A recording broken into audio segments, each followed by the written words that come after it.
Boa noite. Que a paz do Mestre Jesus esteja com todos. Sejam bem-vindos à nossa casa para mais uma noite de reunião, mais uma noite de palestra pública, em que aqui nos reunimos em nome do Cristo para refletir e para aprender um pouco sobre a palavra. Hoje temos a grata satisfação de contar com a colaboração do nosso querido irmão Edmilson,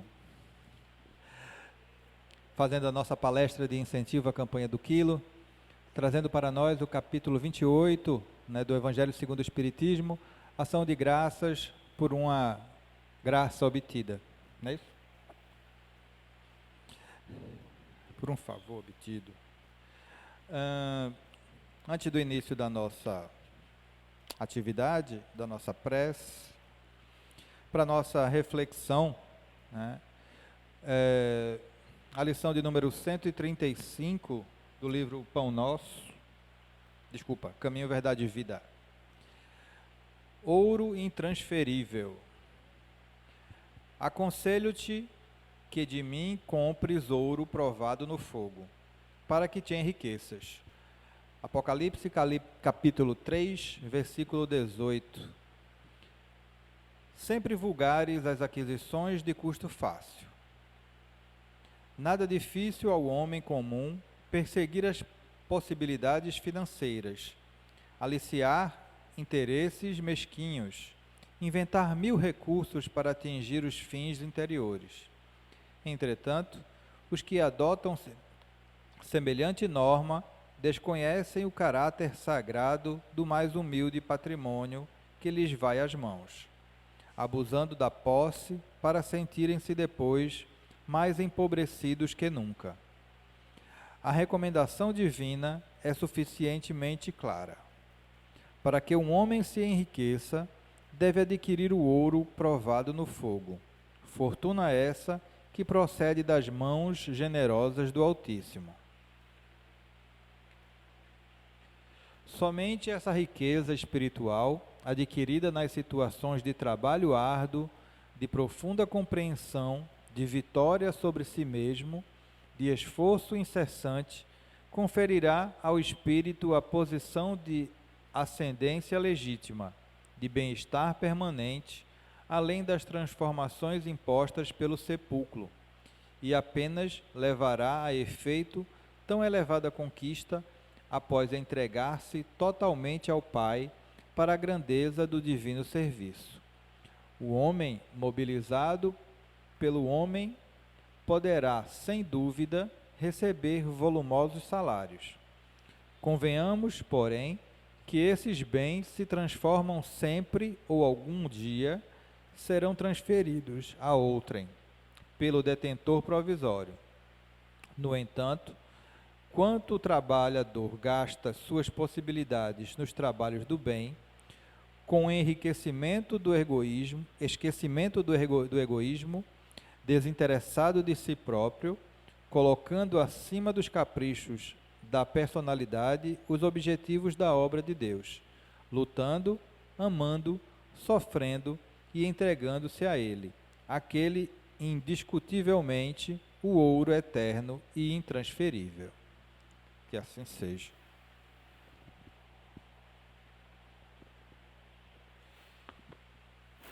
E agora vamos fazer a nossa prece para o início da nossa atividade principal.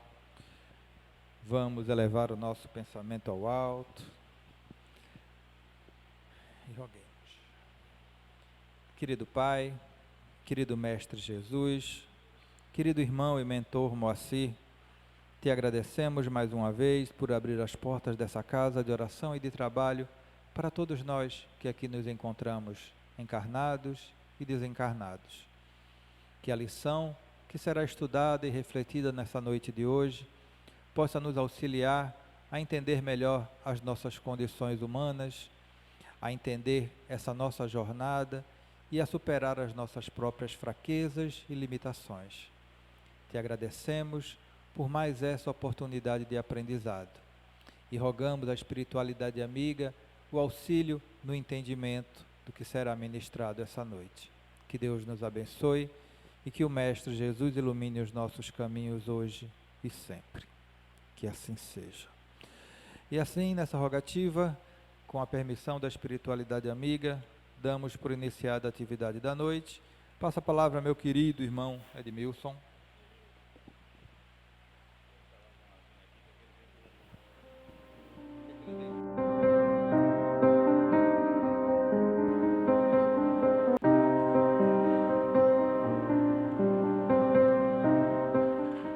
Irmãos e amigos, boa noite. Que a paz de Jesus nos envolva hoje e sempre.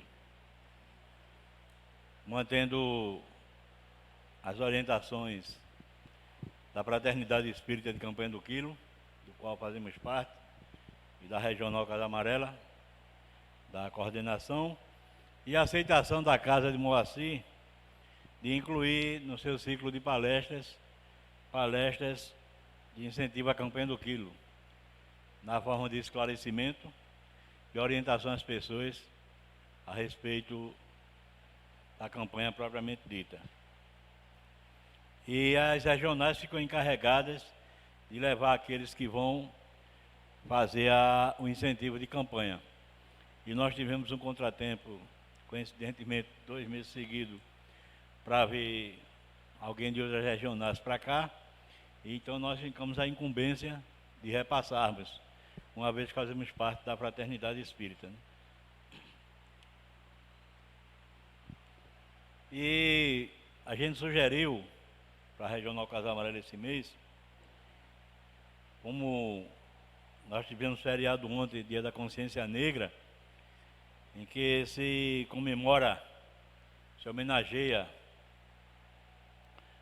o maior dos quilombos, Zumbi de Palmares. Então, se organizaram em homenagear esse irmão, dia 20 de novembro, e as religiões de origem africanas ficam mais na evidência por conta dessa falta de consciência humana em buscar respeito às religiões de origem afro. Então a gente vê os terreiros de umbandas, candomblé, fazendo festa e tal. Tem um em Olinda muito conhecido, o terreiro do Vaiadão, parece que é um dos mais antigos de Pernambuco, comemorando e tal, festejando, buscando mostrar para a sociedade que merecem o respeito devido. E por conta disso, de ser terreiros, centros espíritas e tal, aí uma pessoa perguntou a mim se aqui o Moacir, se a doutrina espírita também está dentro dessas origens afro e tal, porque é centro espírita, aquela coisa toda e tal. E eu disse que não, deu uma coisa rápida, que não dá para você, isso é para matéria de estudo, mas dizer que não tem origem afro, não foram trazidos escravizados para cá para implantar uma doutrina e tal.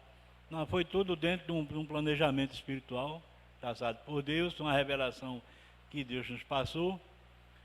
Não, mas não viria personalizado, para que a gente não cultuasse personalidades. Muita gente, porque é o espiritismo de Kardec. Não existe espiritismo de Kardec, existe espiritismo. Kardec apenas codificou, selecionou direitinho, passou aquilo que ele foi autorizado para nós, para dar uma guinada na linha de pensamento da humanidade no que diz respeito à espiritualidade, né?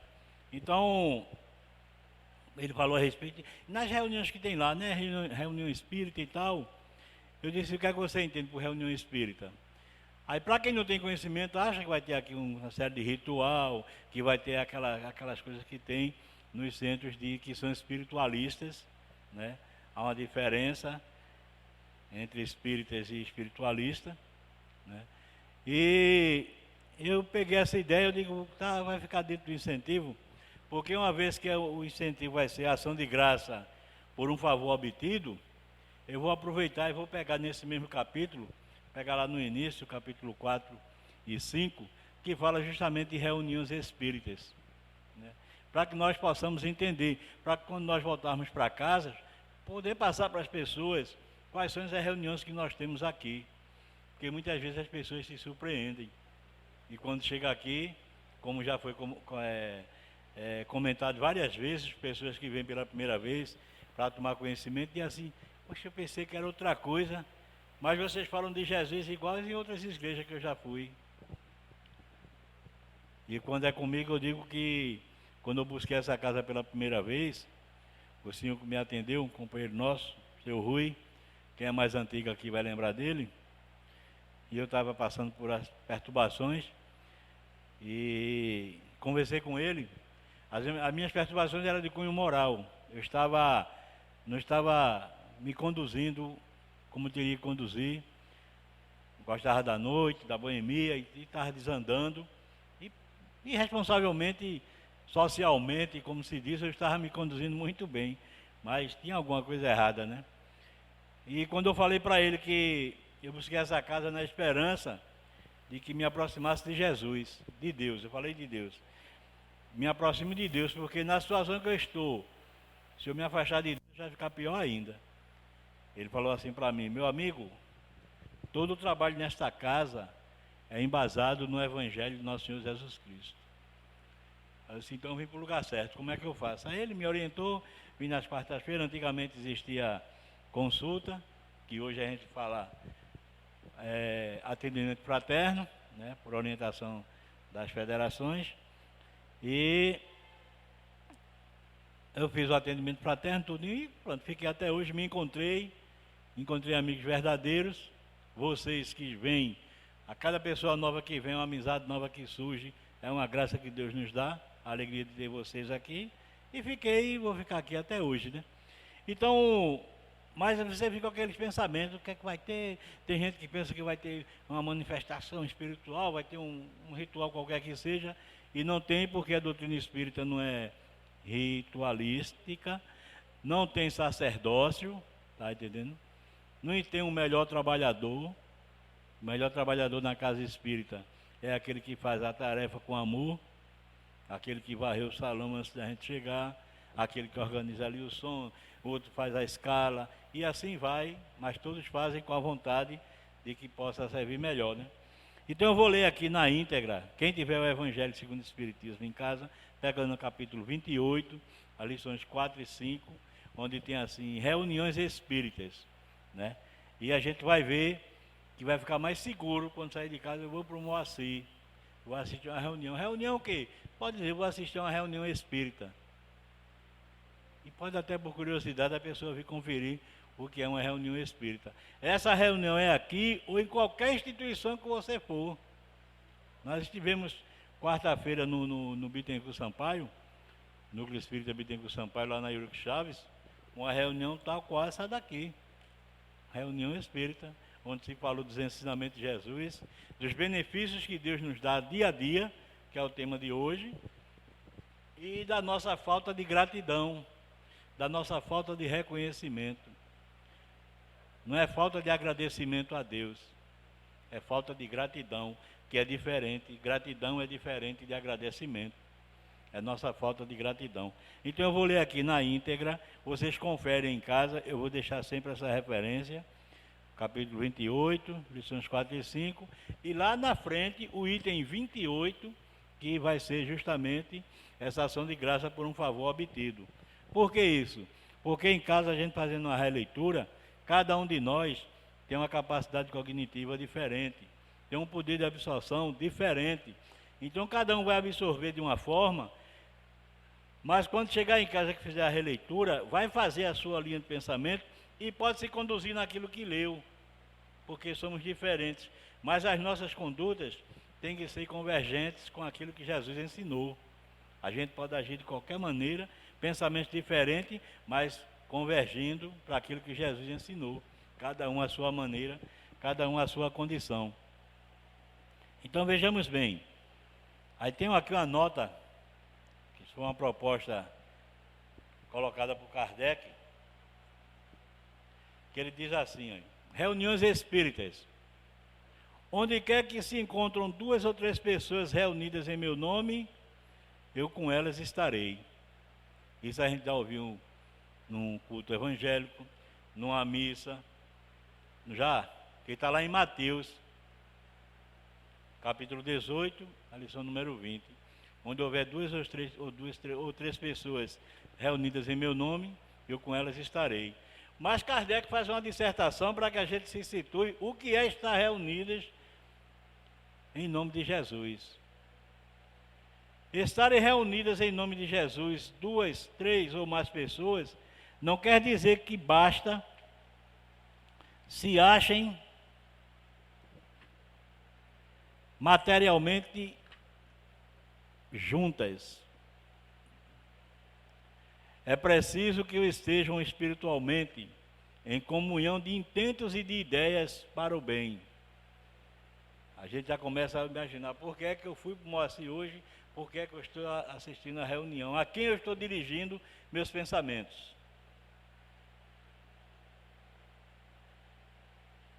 Jesus, então, ou os seus espíritos puros que o representam, se encontrarão na Assembleia. O Espiritismo nos faz compreender como podem os espíritos achar-se entre nós. Comparecem com seu corpo fluídico espiritual e sob a aparência que vos levaria a reconhecê-los se tornarem visíveis. Às vezes a gente vem para uma reunião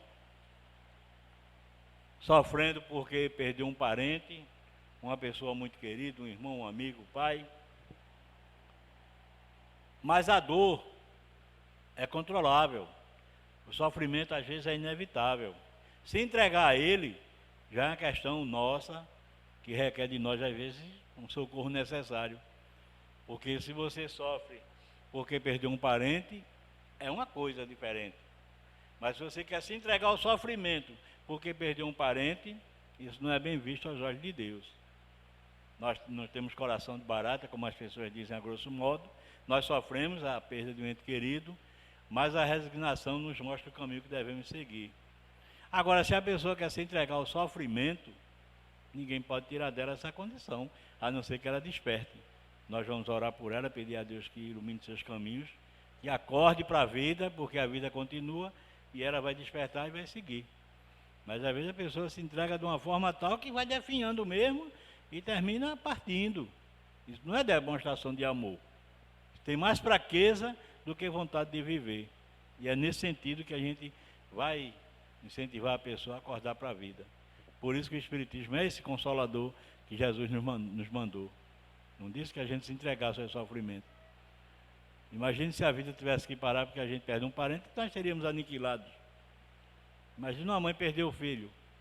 E os outros que ela tem para criar. Então a gente busca Jesus nessa condição, porque é a vontade de Deus, e a vontade de Deus, onde quer que esteja, ela é bondade e é justiça, por tudo que nos aconteça. Então vê bem, quanto mais elevados são na hierarquia espiritual, tanto maior é neles o poder de irradiação. É assim que possuem o dom da ubiquidade e que podem estar simultaneamente em muitos lugares, bastando para esses que em cada um desses lugares um raio de suas mentes. A gente perde um parente, o filho perde a mãe ou o pai, e de repente começa a desandar na vida, aquela coisa toda, e quer pensar no pai, na mãe. Quer saber a situação de um ente querido que se partiu, como ele está, sem crendice, sem imaginação? Observe como você se conduz. Se você se conduz bem, procurando exercer suas tarefas com amor, buscando Jesus, servindo aos outros com alegria, o seu ente que partiu também vai captar isso, porque era isso que ele queria de você. Qual a mãe que não quer o benefício do filho? Qual a mãe que não quer a alegria do filho? Então, se ela vê o filho triste, ela se entristece mais ainda, porque não pode ir a ele, porque não tem aquela afinidade mediúnica, tem apenas aquele amor que Deus lhe permitiu, que eu não acredito que acabe, porque do que eu tenho lido, eu tenho concebido que o amor que mais se aproxima do amor de Deus é o amor de mãe. Em qualquer circunstância é o amor de mãe, tenhamos certeza disso. Vai para frente de um presídio quando tem uma rebelião, ou um motim, ou qualquer coisa que seja. Vê quem está ali na frente. A maioria, as mães. sabe que o filho é um bandido perigoso, mas ela é mãe. Ela está querendo ali ver o filho. E a gente, às vezes, de forma impensada, é mãe, é ela é mãe. As mães fazem isso. As mães amanhecem à noite no hospital, não dão um cochilo, enquanto não receber um resultado positivo a respeito da situação do filho. Ela é mãe. Defende o filho em qualquer circunstância. Mas no plano espiritual, ela apenas sofre. Doida para dizer, coragem, filho, reage. Tu és forte, mas ele está se enfraquecendo. Então, para nós sabermos a condição, minha mãezinha partiu, não. Minha mãezinha partiu, não. Obedecemos à lei natural, lei de Deus. E minha mãe me queria feliz. Eu vou ser feliz porque eu sei que ela vai estar. Agora, isso não é uma coisa, uma regrinha que a gente faz como receita de bolo, não. E é fácil, fácil, não. Isso é à medida que a gente vai lutando. Eu passei por essa experiência quando minha mãe partiu. Todo sábado eu ia para a feira, fazia aquelas feirinhas de verdura, fruta, para passar a semana. E depois que ela partiu, eu já estava morando aqui no Morro da Conceição, a gente estava morando no São Isabel. E umas 4, 5 vezes eu fazia a feira aí, estava eu subindo para o São Isabel. Disse, eita, Edmilson, volta que não é por aí mais não. Aí eu descia, voltava. Naquele hábito que você tem no automático e fazer. Um companheiro nosso lá que foi do Caminho do Bem, quando a mãe dele partiu também, já bem velhinha, toda manhã ele levava suco para ela. Ele disse, Edmilson, eu passei uns 2 meses, acordava de manhã, fazia o suco e levava para a mamãe no quarto. Quando estava pronto, que eu ia no meio do caminho, eu disse, rapaz, aí eu vou tomar? Aí tomava. Porque é assim que a gente vai conduzindo a vida. As mães são a mesma coisa. Pode passar 100 anos. A mãe não esquece um filho que partiu na infância, não. Mas ela se conduz conforme Deus mandou, porque esse Jesus que veio nos consolar. Deu o seu recado e disse que quando partisse ia mandar um consolador, que estaria conosco até a consumação dos séculos. Não viria personalizado, para que a gente não ficasse direcionando responsabilidades, mas viria em espírito e verdade. E a doutrina espírita vem em espírito e verdade, nos conscientizando para a vida. Ele continua aqui,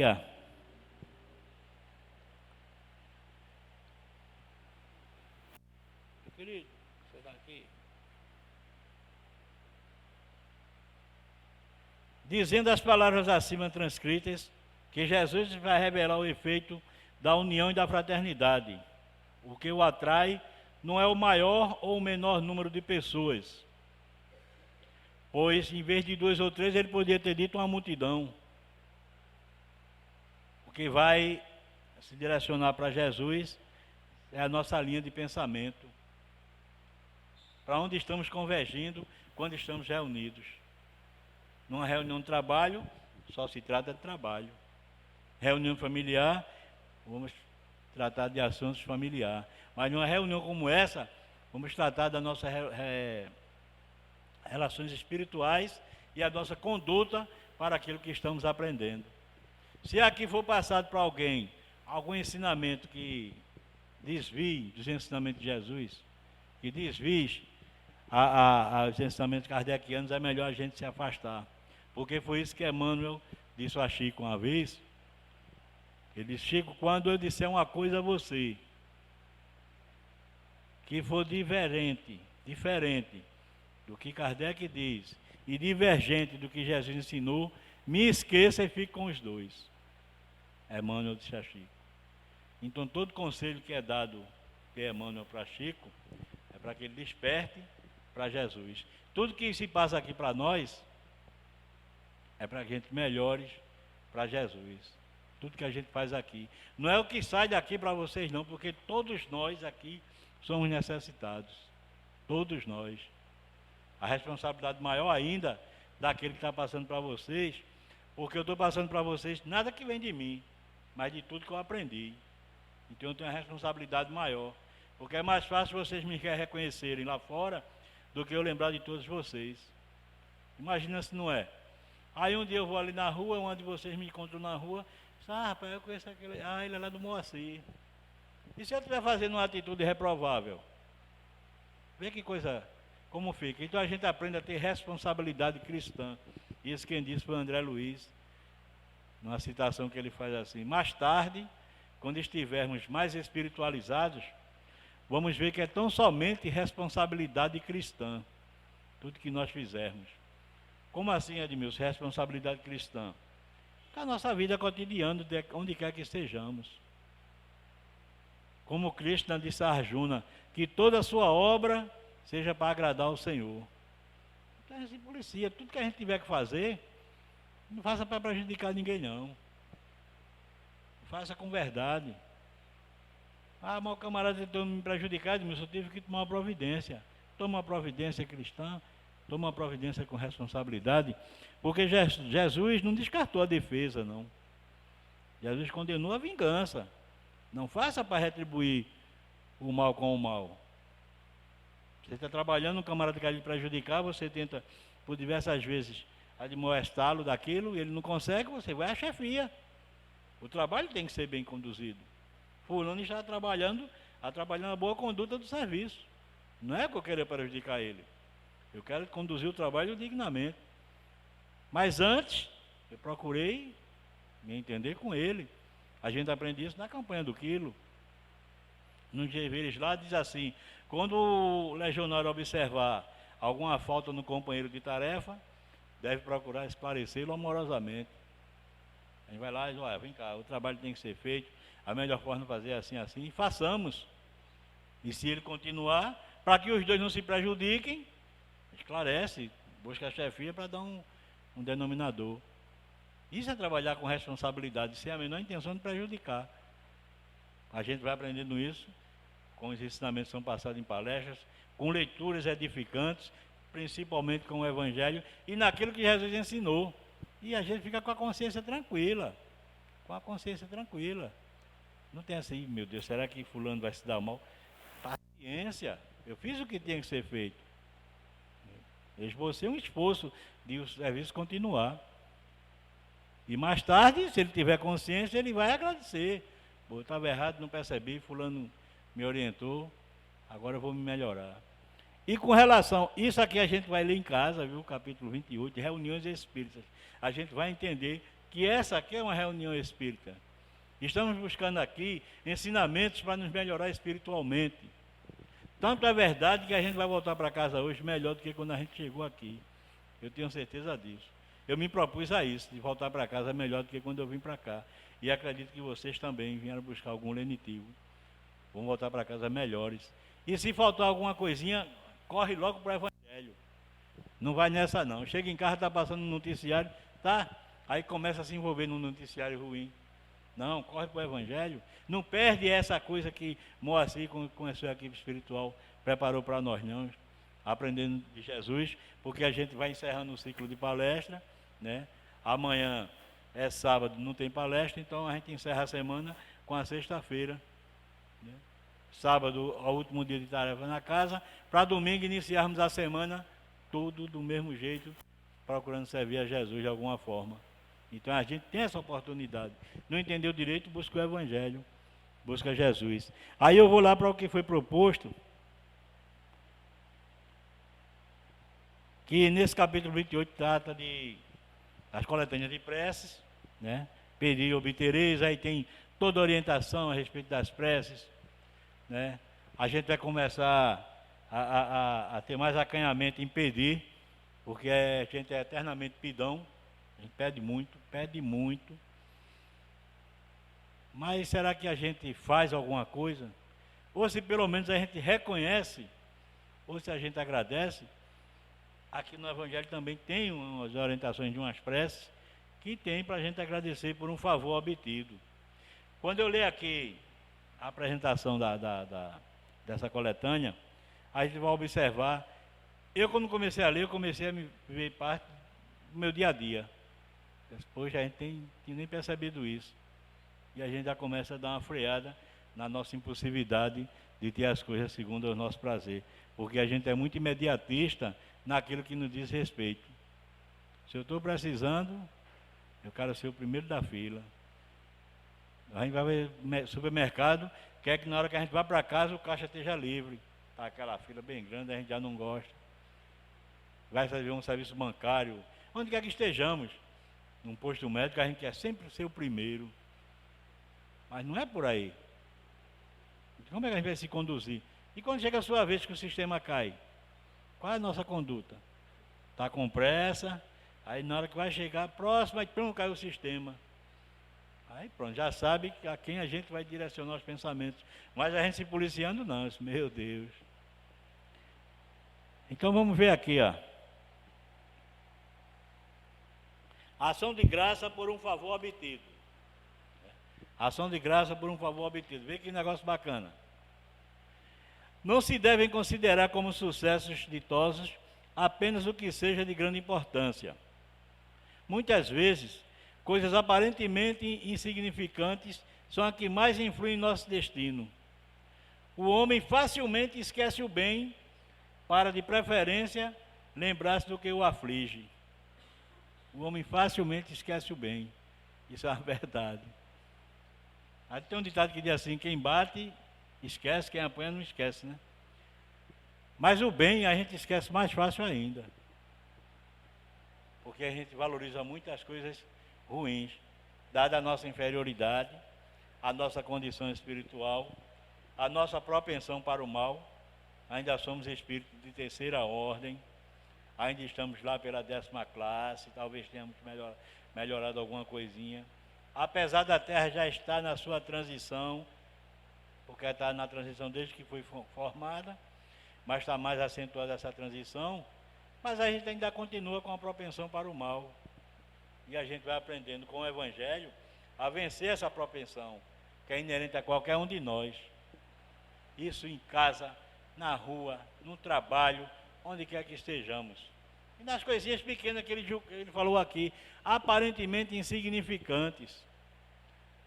Mas às vezes uma coisa insignificante pode causar uma desarmonia muito grande. Basta um palito de fósforo e um pedacinho de pólvora para provocar incêndio numa floresta. Não precisa de muito não. Insignificante. O companheiro aqui, acho que daqui algumas pessoas vão lembrar, nosso irmão Hermes, um amigão que nós tivemos aqui na doutrina, ele ia fazer uma palestra no Cristina Menezes de Albuquerque e chegou em casa às pressas para trocar de roupa, tomar banho, trocar de roupa, e quando ele foi sair, para não perder o horário, ele atacou a camisa errado. Às vezes não acontece isso, né? A gente atacar a camisa com o botão errado. E quando ele atacou a camisa com o botão errado, a mulher dele xingou ele. De desmantelado, nós ficamos desajeitados, desmantelados, não sei o quê. E ele já ia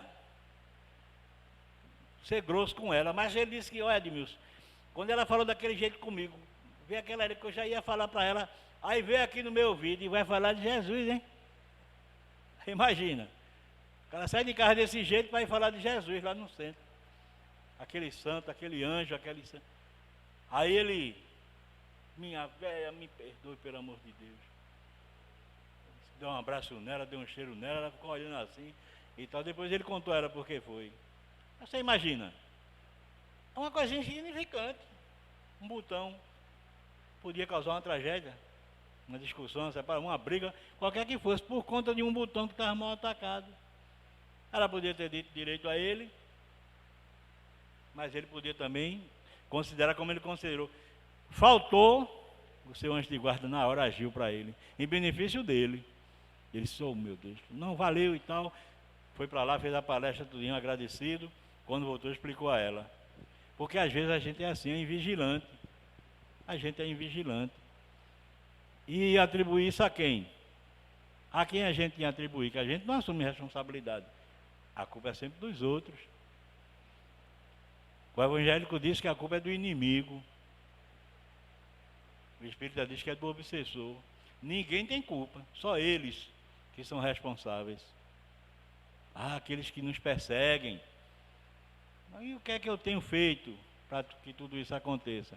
Assumamos as nossas responsabilidades. Não tem essa que foi isso, não. É aquela história do cavalo que comeu a grama do vizinho, a plantação do vizinho, e aconteceu aquela tragédia, e foi atribuída foi o diabo que fez isso.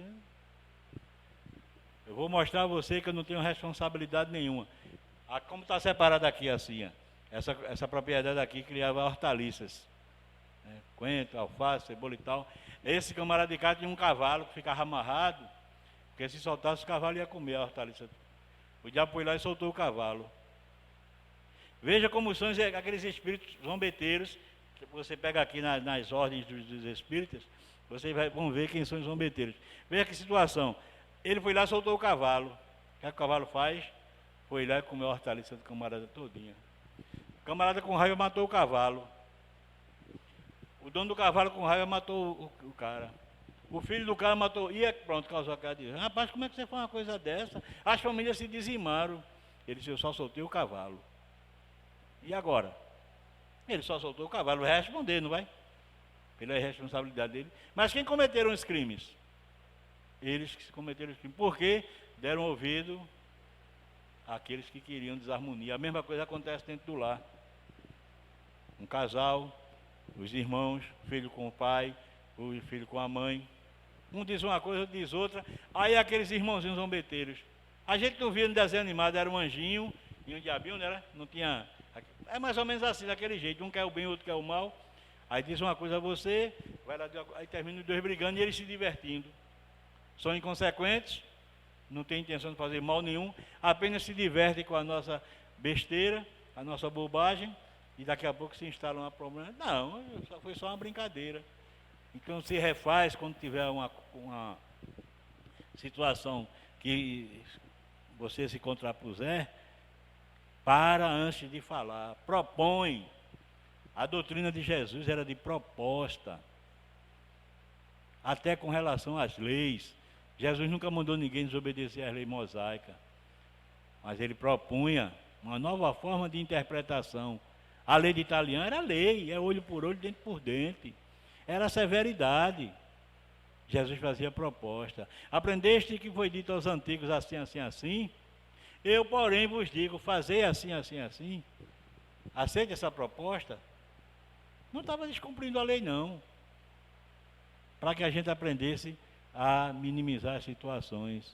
Porque quando João consagrou Jesus, quando João foi lá e falou de Jesus, que fez referência em Jesus e Moisés, ele disse a lei de Moisés, impiedosa. Ele usa esse termo, essa lei de Moisés, impiedosa e sem perdão. Este, porém, vos traz o perdão que alivia a alma. Que a gente busque Jesus, que a gente tome a melhor situação. Aí ele continua aqui, né?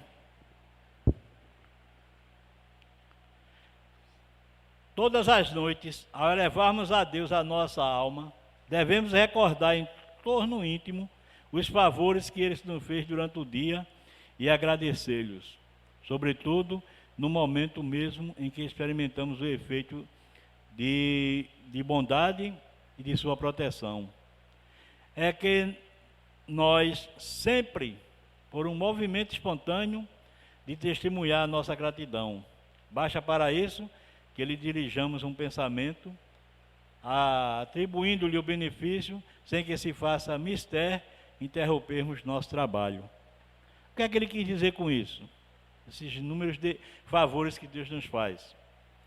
A gente sempre tem dito, no incentivo de campanha e nas preparações de campanha, a nossa gratidão por Deus, ela é diuturna, 24 horas por dia. Porque um companheiro disse a mim, Edmilson, eu já falei isso aqui, você abre o jornal, tragédia. Liga a televisão, tragédia, todas as nuances. Vai ouvir o rádio, coisas horríveis. Está difícil, não está não? Está não. É a oferta e a procura. Oferta e procura. É questão de se ofertar e se procurar. Se a gente procurar coisa boa, tem coisa boa acontecendo. E muita coisa boa. Quem viu alguma reportagem hoje, viu aquela tarefa que o padre Damião está fazendo, de levar 4.000 cestas básicas para o interior, no sertão da Paraíba e Pernambuco. Vão levar 4.000 cestas básicas.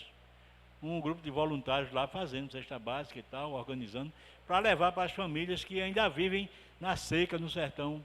Por incrível que pareça, a gente está em 2025 e ainda tem isso para a gente tomar conhecimento. Mas é um trabalho bonito, Um trabalho de voluntário que se junta e leva para levar lá, Natal Sertanejo, o nome do evento. E quantas outras coisas têm acontecido? De se levar água para o sertão, levar feira, de se assistir, de se fazer campanha do quilo para creche e abrigo, e infortúnio oculto. Então tem muita coisa boa acontecendo. Tem muita coisa boa acontecendo. Mas a gente só procura coisa que é ruim, coisa que... Não é por aí não. As coisas ruins acontecem. Mas é verdade o que você está dizendo, acontece mesmo. Você está mentindo não, acontece e é todo dia. Só de trânsito no Brasil, o número de mortes de trânsito no Brasil é número de guerra. É em média 30 mil mortes por ano. Isso é números de guerra. E aí é superior à guerra. Mas todo dia acontece, isso é verdade. Assalto, assassinatos, as tantas. E por que Edmilson está aqui hoje? Passei o dia todinho hoje, vim para cá, graças a Deus não me aconteceu nada. E com que direito eu tenho de chegar em casa reclamando de tudo, xingando tudo? Se todo dia acontece isso, tem gente que tem medo de andar de ônibus, que vai ser assaltado. Tem gente que tem medo de andar de carro, porque no sinal pode ser assaltado. Tem medo de tudo. E por que chega em casa reclamando? Xingando tudo se não aconteceu nada? Meu filho vai para o colégio, chega tarde, é uma propensão que nós temos para o mal. Já falei isso aqui uma vez, a pessoa disse, quando tu puder, tu conta de novo, porque eu me identifiquei nisso aí. Normalmente a gente tem um filho para ir para a escola, ele vai para a escola e tal, à tarde, termina às 5 horas as aulas, chega em casa às 5h30, mais tardar 15 para as 6. Quando é um dia das 6 horas, o menino não chegou ainda. Aí bate aquela preocupaçãozinha, né? Fulano não chegou ainda. Aí liga para lá para o colégio. Aí a funcionária diz, olha, não tem mais nenhum aluno aqui não. Já foram todos liberados. Aumenta a aflição, né? Não tem mais ninguém no colégio. Essa hora fulano não chegou. Aí vai ligar para um coleguinha, vai ligar para ele, o celular está desligado. Desligado ou fora de área. Aí vai aumentando a angústia, aí liga para um colega, outro, não, vi não, aí pronto, bate uma aflição terrível. Uma hora depois lá vem um menino com a cara mais lisa do mundo, feliz da vida e tal. Quando a mãe vê ou o pai vê o filho ali se aproximando, esse sentimento se transforma em quê? Ira. Vai apanhar, vai não sei o quê, vai ficar de castigo e tal, e entra aquela coisa toda, porque é incapaz de dizer ao filho que meia hora, 40 minutos de atraso foi o suficiente para abalar suas estruturas, porque ele muito o ama. Aí esse amor está adoentado, aquela ira todinha. Foi incapaz de dizer, meu filho, eu te amo tanto que eu fiquei com medo de te perder. Porque todo dia acontece coisa ruim, só é ruim o filho dos outros. É incapaz de pensar, meu filho é tão malvado que deve estar fazendo presepada por aí. A gente não pensa isso. A gente pensa que pode acontecer com ele. Mas se a gente se voltar para o Evangelho, quando o filho bater no portão que a gente vê, às vezes a gente já dá graças a Deus. Já dá graças a Deus. Obrigado, meu Deus, chegou fulano. Serve para o marido, serve para o filho, para a esposa, serve para tudo. Agradeça a Deus. Porque no seu familiar está aqueles que a gente ama de alguma forma, mais que os outros lá fora. A gente ama os nossos familiares mais do que os outros lá fora. E que tratamento a gente está dando dentro de casa àqueles que a gente ama? Então agradeçamos a Deus, né? Chegou meu filho, chegou fulano. E de repente a gente vai começar a ver. Só por isso eu já perco o direito de estar reclamando. Veja quantos favores Deus nos dá todo dia e a gente não está agradecendo. Aí o marido chega, encontra uns colegas ali, lá para 8 horas ele chega em casa, aí a mulher, o verbo e tal, não sei o quê. Meu Deus do céu, quantos maridos não podem voltar para casa hoje? Quantos não voltam para casa hoje? Ou foi atropelado, ou foi morto, ou foi isso, ou foi aquilo. E a mulher reclama que o marido chegou de 8, 10 horas da noite. Coloca Jesus dentro do teu lar. Depois tem uma conversa séria, uma conversa bem decente, mas bota Jesus no lar. Aí a mulher larga o trabalho, vai vou no shopping comprar um batom. A mulher compra no shopping comprar um batom, ela não passa menos de 4 horas. Quando volta, ele, mas rapaz, calma. Quando viu o portão bater, agradece a Deus. Chegou minha velha, graças a Deus, meu Deus. Porque quantas não voltam para casa? Quantas estão aí perambulando pela rua? Quantas estão assassinadas? Quantas estão desaparecidas? Já agradece. E depois conversa, faz isso mais não, nego. preocupados e tal. É uma relação que a gente vai ver que realmente estão se voltando um para o outro. Então, em qualquer segmento que estejamos, busquemos sempre o Evangelho. Então, esses favores que Deus nos faz, só por isso, a gente não precisa nem pedir mais nada a Ele. A gente vai observar que Ele dá tudo, porque tudo que a gente precisar, Ele nos conduz. Tudo. Como o irmão não disse a Chico, o que é seu, vai chegar um dia na sua mão. Não vai errar o endereço, não. Vai chegar, porque o que é para você, ninguém desvia. Se veio de Deus, ninguém desvia. O que você tem que foi dado por Deus, ninguém toma, não. Porque Jesus disse a Marta, Marta, Maria escolheu a melhor parte. O que te foi dado por Deus, ninguém toma. Ninguém toma, não. Se eu pegar isso aqui de Flávio, esse celular dele, e roubar dele, isso não foi dado por Deus, não. Eu vou perder muito mais do que isso. Eu vou perder a amizade dele, além das peças que eu tenho. Mas o que eu tiver, que for o fruto do meu suor, e dado por Deus, ninguém toma, não. Porque foi dado por Deus. Se a gente buscar socorro no que é dos homens, se desfaz. Mas naquilo que vem de Deus, não. A gente se fortalece. Mas se fortalece para quê? Eu agradeço a Deus todo dia, me livro de tudo isso, e daí? E o que é que eu vou fazer, Edmilson? Agora vem a hora da gratidão. Estou com saúde, estou empregado, estou com minha despensa está abastecida, meus filhos estão bem. Pronto, obrigado, meu Deus. E daí? Eu acho que está na hora de fazer alguma coisa pelos outros. Então dá-me força, Senhor. Me manter nessa vibe, que o que eu puder fazer pelos outros, eu vou fazer. Conta comigo, porque Deus conta com a boa vontade. Não conta com quem tem conhecimento, não. Quem tem conhecimento, conhece o Pentateuco da doutrina de ponta a ponta, domínios da mediunidade, ciência espírita, tudo, a nossa organização física, semelhante com a organização espiritual, tudo e tal. Vamos ali fazer um negócio? Posso não, vou para a faculdade, depois fazer isso, fazer aquilo. Só pode estudar e passar conhecimento. Mas obras, só adquirindo conhecimento, só conhecimento. É alguma coisa, mas é muito pouca. Trabalhar para Jesus não requer de nós um diploma universitário, ser conhecedor de tudo, apenas boa vontade em servir. Eu até lembrei ontem lá no Bittencourt Sampaio, eu estou lembrando muita gente antiga aqui que vocês não conhecem. Seu da Cruz. Virtuoso, eu acho que a Helena conheceu, pequenininho assim, semi-analfabeto, trabalhou na fábrica da macaxeira. Ele só sabia assinar o nome, com dificuldade, mas tinha uma moral que, pelo amor de Deus, e fazia palestra, não deixava a dever nenhum catedrático desse aí não. Fazia, quem o conhecia de perto, dizia que ele fazia palestra mediunizada, porque era uma palestra esclarecedora a respeito de Jesus. E uma certa feita, também já falei isso, coisa boa a gente tem que repetir, tem que tocar na mesma tecla para repetir, porque o que é bom daí repete, né? No Alto Zé do Pinho, o grupo está fazendo campanha do quilo. Eu não estava no grupo dele, mas me foi passado. Ele tinha 78 anos, era baixinho assim. E depois que ele aposentou essa fábrica da macaxeira, ele foi trabalhar como vigia, para complementar a renda em casa. E era à noite. Quando ele largava de manhã no domingo, que tinha campanha no Deus Faz Luz, ele ia para lá fazer campanha do quilo. E ele estava lá na campanha do quilo. Quem conhece o Alto Zé do Pinho ali por trás do colégio, aquela rua bem comprida lá, que sai quase em frente ao Bom Sucesso, tem uns bequinhos assim, uns correios de quarto assim.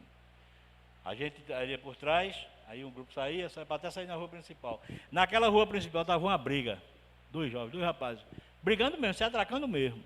E aquela zoadeira com aquela turma do deixa brigar, e a turma do separa e tal, e aquela zoadeira tudo e tal. Na hora que ele saiu, os dois rapazes se rebolando e caiu no pé dele, assim, de frente a ele. E ele estava com o saco nas costas, chapéuzinho, e aí quando os rapazes caíram em cima dele assim, eu acho que ele está aqui perto de mim, eu estou arrepiado. Ele disse mesmo assim, ó, quando caíram ali, ele levantou a mãozinha dele assim, e disse, que a paz de Jesus seja com vocês, meus irmãos. Assim mesmo, ele falava baixinho, que que a paz de Jesus seja com vocês. Fez assim com a mão, os rapazes se atracaram, aí se soltaram um do outro, ficou olhando, cansado, né, que estavam brigando, todo esbaforido, um olhando para o outro, aí levantou, aí um foi para um lado, outro foi pelo beco que ele estava mesmo, foi-se embora. Um para um lado, outro para outro. A pessoa ficou, mas rapaz, tu viu isso aí, não sei o quê, não, foi respeito, ficou aqueles comentários. E eles foram-se embora, um para cada lado. E ele seguiu naturalmente. Não, continuou, pegou a rosinha para continuar a campanha do quilo dele, né? E quando o pessoal veio contar para mim, mas Edmilson e tal, ele, não, meu filho, porque os meninos estavam brigando e tal, não sei o quê. Aí quando ele foi embora, que a gente foi descendo, conversando, eu disse, sabe o que é isso, gente? Quando a gente vem fazer um trabalho que a gente está envolvido com Jesus, a gente se enche de virtude. E na hora que ele falou isso, o que saiu dele ali, não foi a voz, não, saiu virtude. E naquela hora, aqueles rapazes ficaram impossibilitados de qualquer coisa. Saíram, eles podem até se encontrar lá do outro lado e continuar a briga, mas ali eles estavam cercados de virtude que saiu do Senhor da cruz. Porque ele se propôs a trabalhar para Jesus. Isso não é milagre, não é nada demais. Foi virtude que ele teve. E foi-se embora, não foi, porque é um velhinho a gente respeitou, não. Que a coisa mais difícil do mundo hoje é a gente ver os jovens ter esse respeito pelos velhos, né? Mas ali não, ali eles foram-se embora e tal, e aconteceu. Por quê? Porque ele se propôs. Então isso é gratidão por tudo que a gente tem de bom. Faz alguma coisa pelo outro em nome de Jesus, isso é gratidão. Deus te deu saúde.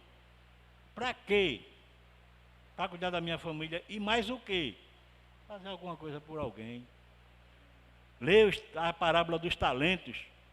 E vê que talento tu tem. Vê que talento Deus te deu. Aquilo ali é para a gente observar que talento nós temos. Observemos a parábola dos talentos. O Senhor da vinha deu a cada trabalhador segundo sua condição. Aquele que só ganhou um, tinha a condição de fazer só aquilo mesmo. E ele não errou não quando ele devolveu. O Senhor não deu um dinheiro a ele, ele não devolveu o mesmo. Mas o Senhor queria ver a capacidade que cada um tinha de multiplicar. A sua proatividade de fazer multiplicar. Então Deus nos deu saúde, para quê? Trabalho, sustento minha família, vou para o meu lazer, está bom demais, não faço mal a ninguém. É uma coisa boa, não fazer mal a ninguém é uma coisa boa. Mas falta fazer o bem. Não fazer o mal é alguma coisa. Fazer o bem é uma coisa ainda melhor. Então vamos fazer alguma coisa por alguém. Então no talento que você tiver, observe, trabalhe naquele talento em benefício dos outros. Sabe conversar, sabe palestrar, procure fazer palestras de incentivo às pessoas a melhorarem a sua situação. Tem influência política? Tenho não. Tem dinheiro? Tenho não. Tem saúde? Tem. Então vamos trabalhar em benefício dos outros, porque se tiver dinheiro você banca. Se tiver influência política, você vai lá e manda os políticos fazer um benefício para a comunidade. Mas enquanto não, o que puder fazer, faça. Você pode montar um abrigo, passo não. Posso montar um abrigo não. É muito problema para se montar um abrigo, mas eu conheço abrigo que já existe. Eu vou ajudar a mantê-lo. Como é que eu vou ajudar? Procura saber. A gente aqui procura fazer campanha do quilo para ajudar de alguma forma o nosso abrigo lá de Maria. E tem ajudado muito, garanto a vocês. Isso é gratidão a Deus, por tudo que nós temos, por tudo que possuímos. Eu vou encerrar. Não sei se vocês já leram aqui nas redes sociais, um cidadão falando a respeito da vida. Ele lembrou que um homem queria vender um sítio. Ele tinha um sítio e tal, e encontrou o poeta Olavo Bilac. E ele disse, poeta, ele era amigo, poeta, disse, poeta, eu quero vender meu sítio, que o senhor conhece muito bem. Eu queria que o senhor fizesse uma nota e publicasse no jornal, que o meu sítio está à venda. Aí o poeta na hora pegou papel, caneta. Aí vende-se esplendorosa propriedade, já começou com som poético, esplendorosa propriedade, regada por águas marejantes, e um belo riacho que passa em suas linhas, onde, cercado de árvores, onde no alvorecer os pássaros vêm cantar. A casa que nela existe, depois num sol nascente, onde nas tardes tranquilas, aí repousa aquela coisa bem bonita. Aí, passaram uns dias, ele encontrou o camarada, e aí, conseguiu vender o sítio? Ele disse, nem pensei nisso. Depois que eu li um anúncio, eu nem sabia que eu tinha essa maravilha toda, não vou vender mais não. Aí ele diz assim, pois isso é a vida, a nossa vida. Não espere valorizar a sua vida depois que as pessoas fizeram um anúncio o quanto ela é bela. Porque aquele que nos deu a vida, ele quer que a gente viva abundantemente, com dificuldades, sem dificuldades, apesar das dificuldades, mas a vida foi feita para ser vivida abundantemente. Façamos todo o bem que a gente puder aos outros. E a gente vai se encaixar na linha desse pensamento que o rapaz passou. Porque a nossa vida é bela, a nossa vida é maravilhosa. A gente não sabe quantas pessoas queriam ter a vida que a gente tem. A gente reclama em casa de alguma coisa, tem gente que mora na rua. Reclama de uma goteira, de um frio, tem gente que dorme na calçada das marquises das ruas e tem para o cobertor um papelão. Eu estou reclamando que meu lençol está frio, meu lençol está fininho, está se rasgando. Não, valorize o que tu tens. E naquilo que tu tens, se puder doar, puder fazer alguma coisa pelos outros, faça. Então, fica aí esse incentivo de campanha. Eu peço desculpa mais uma vez a vocês de não ter trazido um outro palestrante. Eu não sou palestrante, mas sou conversador. E a gente sabe que conversando a gente se entende. É possível que a gente não tenha ouvido aquilo que queria ouvir, mas talvez tenha ouvido uma coisinha que estava precisando ouvir. Isso pode ajudar muito na nossa vida cotidiana, né? Que vocês tenham um bom fim de semana. Se alguém quiser participar das atividades de assistência que nós temos na casa, como campanha do pão, campanha da sopa, campanha de sinal e campanha do quilo, depois nos procura, a gente dá orientação. Mas o importante é que a gente leve para casa esse ensinamento. Se eu puder fazer alguma coisa por alguém, eu faço. Se eu não puder, eu peço socorro. Fulano, estou precisando ajudar uma pessoa e sozinho não posso. Aí fulano diz, então eu vou falar com Ciclano Beltrano, daqui a pouco tem um grupo. Porque foi assim que os discípulos fizeram quando foram ter com Jesus. E disseram, mestre, nós temos 5 peixes e 5 pães. E aí Jesus disse, vá e alimente-os. Campanha do quilo é isso. Quem faz campanha do quilo vai acostumado a ver tantos quilos de alimento, X em dinheiro arrecadado. A comunidade se dispôs, um grupo foi pedir em nome de Jesus, a comunidade em nome de Jesus multiplicou tudo aquilo e mandou para a creche, para o abrigo, para o infortúnio oculto. O retorno para casa, quem faz campanha do quilo, pode passar para os outros. Quem não fez, pergunte. É uma maravilha, a gente vai para casa muito feliz. Então, que vocês tenham uma semana de muita paz, que Jesus nos abençoe e até uma próxima oportunidade. E vamos voltar para casa melhor do que quando aqui chegamos. Tenhamos certeza disso. Que Deus nos abençoe.